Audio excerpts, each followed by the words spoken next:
नमस्कार, आप देख रहे हैं जीना न्यूज़। मैं हूं आपके साथ सुशील गोस्वामी।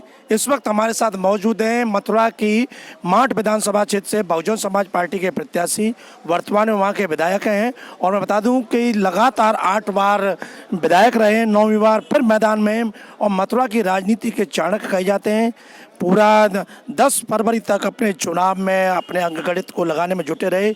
आज चुनाव के बाद फुर्सत में जब खिलखिलाती धूप निकली है तो फुर्सत से बैठे हैं, शेविंग कराई है, अभी आपने मंजन किया है और अपने पार्टी के कार्यकर्ता समर्थकों के साथ बैठकर अब आकलन कर रहे हैं कि किस बूथ पर, किस गांव में किस तरह का समर्थन रहा, लोगों का जो वादा रहा वो कहां तक उन्होंने पूरा किया है। तो आइए बात करते हैं श्याम सुंदर शर्मा जी से कि आज किस तरह से अपने हुए चुनाव को देख रहे हैं।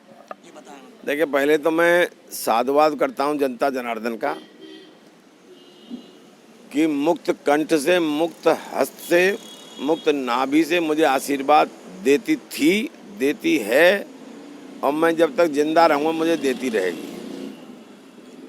शांतिपूर्ण चुनाव हुआ, इसके लिए I am very much thankful to public.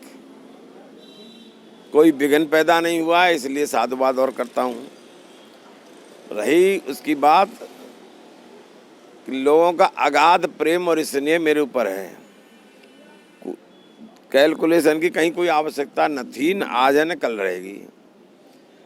Hindustan के अंदर जो व्यक्ति माठ तहसील को पहचानता है, मथुरा को पहचानता है, रिजल्ट चाहे कुछ भी हो, परमात्मा कुछ करे, लेकिन सबसे पहले वो कह देते हैं, मुझ पे फोन आ रहे हैं सारे अधिकारियों के, साहब बधाई है। कोई मानने के लिए तैयार नहीं है। मानते यही है कि श्याम सुंदर शर्मा तो अपराजित है और ये बनाने वाली कोई और नहीं, जनता जनार्दन होती है। तो कैलकुलेशन की कोई आवश्यकता बंद कर दो। अच्छा, पिछले अगर चुनाव की बात करें 2017 और 2022 के चुनाव को किस तरह से आप देख रहे हैं? 2017 में परिस्थिति जो थी वो विचित्र थी। मैं एक भी बूथ की बात कर सकता हूँ, एक भी बूथ की। अगर पहले से एक बूथ पे भी कमजोर निकला है तब हमसे कहना। हर बूथ पे बढ़ोतरी, हर बूथ पे बढ़ोतरी है, ये मैं लिखित दे सकता हूँ। ऐसे क्या टेक्निक अपनाई जो पिछली बार जहाँ कमजोरी थी उसको सुधारा? टेक्निक कुछ नहीं है, वो जनता जनार्दन की सेवा, जनता जनार्दन की समता, जनता जनार्दन की ममता, जनता जनार्दन की आज्ञा का पालन, यही टेक्निक होता है। इसमें कोई टेक्निकल नहीं होती। मेरा मानना है कि क्या पिछली बार सेवा में कोई कमी रह गई थी? कोई रह गई होगी, नहीं कोई रह गई होगी तभी तो बात करूँ। लेकिन जो 325 सीट बीजेपी जीती थी, अब ढूंढे नहीं पा रही है बीजेपी, ढूंढे। आज जो है वो परिस्थिति में भ्रमवश वोट गया था और भ्रमवश का कारण था मेरा मार्जिन जीत का जो कम रह गया था।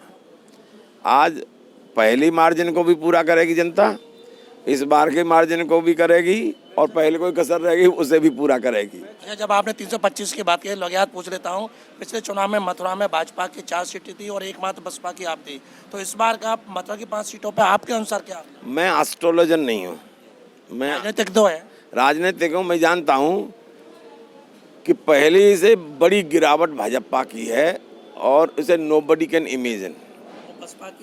बसपा तो बढ़ेगी, 110% यहाँ बढ़ेगी। कितनी सीट बसपा की मान रहे हैं? अब मैं कितनी सीट की बात नहीं कर रहा, ऐसे करना तो यह है कि मैं कह दूँ सब सीट बसपा ही, क्योंकि 350 तो बीजेपी जीत रही है, 400 प्लस वो जीत रहा है, हमारी तो कोई सीट बची नहीं है।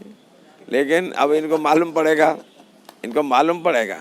हम लोग पर तो तमाम आरोप लगाते हैं। हमारी एक कमजोरी है, हम मंजन कर लेते हैं और मंजन करने पे भी आपत्ति लोगों को ही, मंजन करता है, जनता को वो रगड़ता है। एक व्यक्ति भी कह दे ना मैं जमुना जी में जान दे दूंगा, एक व्यक्ति भी हमारे क्षेत्र में कह दे मैंने किसी को रगड़ा है, मैंने भ्रष्टाचार किया है, मैंने कहा तुम बताओ, मैं तो मंजन करता हूँ, अपराध है मेरा, स्वीकारोक्ति कर लूँगा। तुम शाम को क्या क्या करते हो जरा तुम यही बता दो मुझे। मेरे साथ 1 महीना रहे सब नौजवान। सारा किधर जा रहा है आपका, क्या कर? सबकी तरफ है, सबकी तरफ है।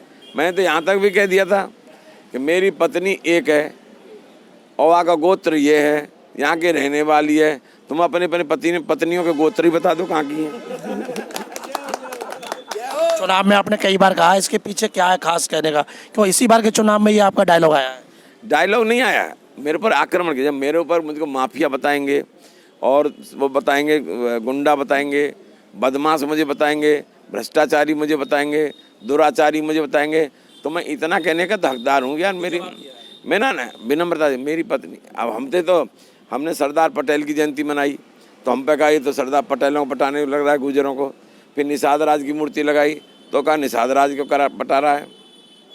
फिर हमने जो है मातेश्वरी अहिल्याबाई डैम पियर में लगाई तो उसने कहा साहब बघेलों को पटा रहा है। फिर हमने जो है परशुराम का कुंड बनवाया अभी 5 करोड़ से, तो कैसा उनको पटा रहा है। फिर हमने महाराणा प्रताप की मूर्ति लगवाई तो उन पर चरण सिंह में चरण सिंह जयंती हम मनाएंगे, कोई लगाए ना हम मूर्ति लगा देंगे। हम सर्वधर्म समभाव में विश्वास करते हैं। तो लोगों को आपत्ति हुई, खेरे बाबा तो धार्मिक है, आपत्ति हुई तो हमने जवाब दिया। चौधरी चरण सिंह का जन्म कहाँ हुआ था? गांव में। हमारा जन्म कहाँ हुआ? गांव में। चौधरी चरण सिंह ईमानदार थे, हमारे भ्रष्टा भरदम बेईमान हो तो पूरे इलाके की चुनौती है। चौधरी चरण सिंह शिक्षा प्रेमी थे, मुझसे ज़्यादा विद्यालय किसी ने खोले हो तो सब मैं राजनीति छोड़ दूंगा। चौधरी चरण सिंह एक ही धर्मपत्नी थी, गायत्री देवी। मैं धर्म खा के तो मेरी भी एक ही है, अब इससे ज़्यादा क्या कह सकता हूँ यार। जो एक से ज़्यादा पत्नियां रखने वाले मनाते हैं तो मुझे क्यों रोक रहे भाई? मैंने कहा यार मेरा आखिरी सवाल, जिस तरह से आपने पूरे जीत के लिए कह दिया कि पिछली भी और कसर बाकी करेंगे मतदाता, तो आपके जो सामने जो प्रत्याशी थे और मार्ट में, तो दूसरे तीसरे नंबर पे फिर किसे देख रहे हैं? मैं देखिए, मैंने बताया ना मैं एस्ट्रोलॉजर नहीं हूँ, लेकिन मैं इतना जानता हूँ कि गैप बहुत है, गैप बहुत है। किससे गैप है? पुरानी कसौटी, उससे पुरानी कसौटी सबकी भरपाई हमारी जनता जनार्दन हमारे लिए कर रही है।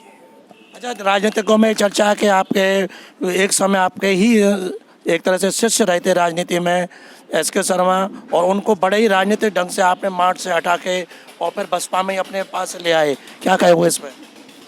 ऐसा है, वो शर्मा जी अच्छे आदमी हैं। ये धोखा से बसपा में आने से या पहले भी अच्छे थे? नहीं, पहले भी अच्छे थे।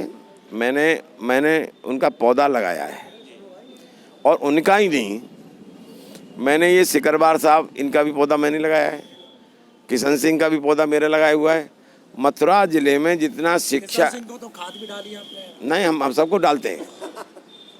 एक भी आदमी बता दे जो प्राइवेट सेक्टर में इंस्टीट्यूशन चला रहे हैं जिनमें मेरा योगदान नहीं है। लोग करोड़पति बन गए मेरी सिफारिश से, नहीं आशीर्वाद देते हैं वो अपनी जगह, तो मैं उनको भी अच्छा आदमी मानता हूँ।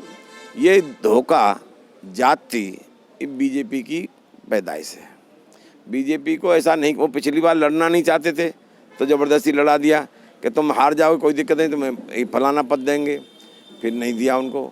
अब जो मेहनत कराई, अब टिकट काट दी। मैंने तो जब आंसू पहुँचने का काम किया कि भाई जब काट दिया, वो मेरे पास आए थे तो मैंने कहा चलो भाई तुम बसपा से लड़ लो, मैं मदद करता हूँ, आगे भी मदद करूँगा, आगे जब मांगेंगे तब मदद कितनी कारगर साबित होगी? मैं तो अच्छा लगता है। आप प्रचार में गए उनके? हाँ गए, अच्छा लगता है मुझको, अच्छा। हमारे साथ रहे मथुरा के चाणक्य कहे जाने वाले श्याम सुंदर शर्मा, और फुर्सत के पल में बैठे हुए हैं, बड़ी बेबाकी से उन्होंने जवाब दिया है, अपने दुर्विरोधी हैं उन पर बड़े व्यंग्यात्मक शैली में अपनी बात को बड़े हंसते हंसते कह गए।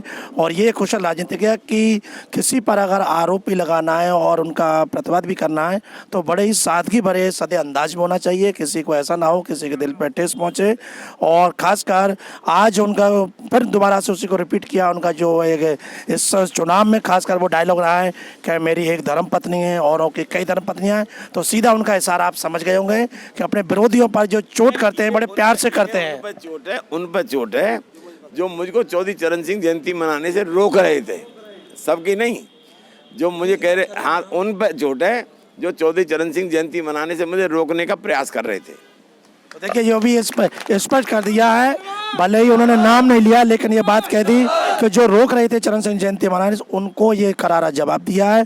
और इसी के साथ उन्होंने अपनी पूरी जीत को लेकर आश्वस्त है। और आज देख रहे हैं उनके जो कार्यकर्ता हैं, पार्टी के समर्थक हैं, क्षेत्र के लोग हैं, वो आ रहे हैं, यहाँ बधाई दे रहे हैं। श्याम सुंदर शर्मा उनको आभार व्यक्त कर रहे हैं। पूरे माट की विधानसभा के जो मतदाता उनके प्रति भी आभार व्यक्त किया और उन्होंने कहा कि माट में एक बार फिर से वही इतिहास दोहराया जाएगा। और पिछली बार जो हालांकि विजयी रहे थे, लेकिन जो जीत का अंतर कम था, उनका कहना है कि इस बार वहाँ की जनता उसकी भरपाई करेगी। अब इन दावों में और इन वादों में कितना सच होगा, कितना सच्चाई होगी, ये आने वाली 10 मार्च को पता चलेगा। बहरहाल श्याम सुंदर शर्मा अपनी जीत को लेकर आश्वस्त है। G9 न्यूज़ के लिए कैमरा पर्सन रिंकू वर्मा के साथ सुशील गोस्वामी, मथुरा।